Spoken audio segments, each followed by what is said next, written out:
Trey Lance is plus 850 to be the first quarterback bench this year. Do you guys like that action? You taking that bet? Plus 850. That sounds good. I don't know what it means. Hold on. Let me give you the list of. It means if you put $100, you'll get 150 back if he's benched. That sounds phenomenal. I want that action. Hold on. Geno, not from him though. Okay, so these are the quarterbacks and the odds. Geno Smith plus 500, Jacoby Brissett plus 700, Mariota plus 750, Trubisky plus 775, Tua plus 800, and Daniel Jones plus 800. So Trey Lance is like 7th. Think that's fair? Ryan Tannehill right after him, then Justin Fields. Those are good odds. That's not a bad odd. I mean, but you consider how many like you just listed. I was thinking right now, like Seattle. I even throw in maybe even Carolina. I know Sam Darnold's an IR for right now, but he can come back. Maybe he gets benched if Baker's playing bad. I'm not sure I'd put that bet. It'd be tempting because that is somewhat of a value, and I could see that being the case where Lance gets yanked if he's playing badly because I don't trust Shanahan to really just be patient with it. I just don't trust him.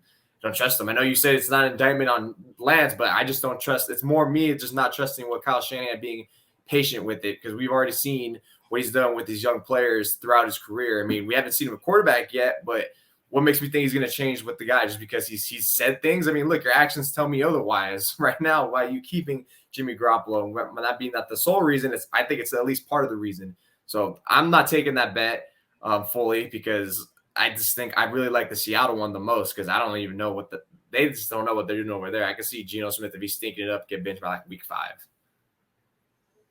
Well, I'm not going to take the bet because I just don't think he gets benched. I seen what Nick Mullins has been able to do in this offense, and he was able to put up big numbers. But it's like I've seen what Jimmy Garoppolo did more recent with this roster. And it was win a lot of football games and not play very good football. Right. Like, do we have to go back to the NFC divisional round against the Packers? Yeah, Aaron Rodgers wasn't good as well, but Jimmy Garoppolo didn't really do much to win. Cowboys game, he tried to give that game back to the Cowboys. So it's just like seeing what Jimmy Garoppolo did with this team last year. It's like we're talking about the Bears, right? Week 1, they don't win that game without Deebo Samuel, despite Jimmy Garoppolo playing quarterback. So it's just like looking at this current roster, Trey just got to do the bare minimum. And when I say bare minimum is just keep the football with his offense. Don't turn it over much. Convert occasional third downs, and this team will be fine. They'll rack up the wins, and they'll be contending for a division title at that point. So I don't think he's going to get benched, especially for Jim. Like, usually you bench a guy because you may not know what you have in the other guy.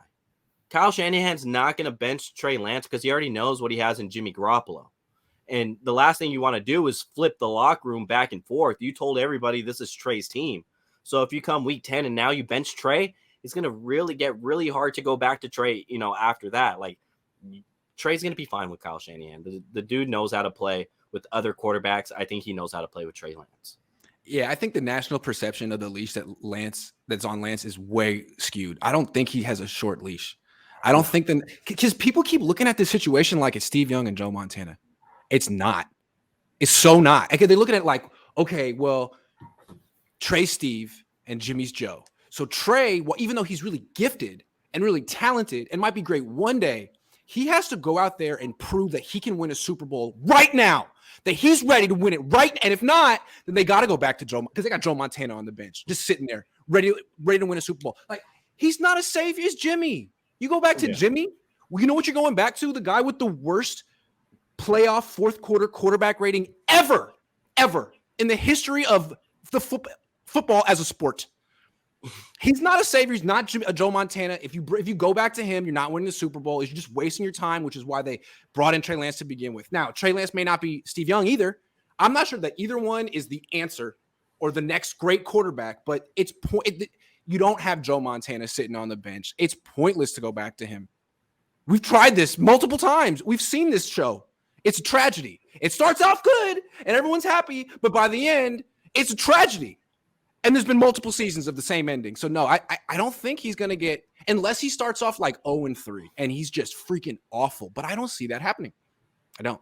No, I think that's the difference there. It's like Kyle Shanahan has a losing record without Jimmy Garoppolo. Well, yeah, the other guys are Brian Hoyer, CJ Beathard, and Nick Mullins. Like Trey Lance. He didn't have a losing record with Trey.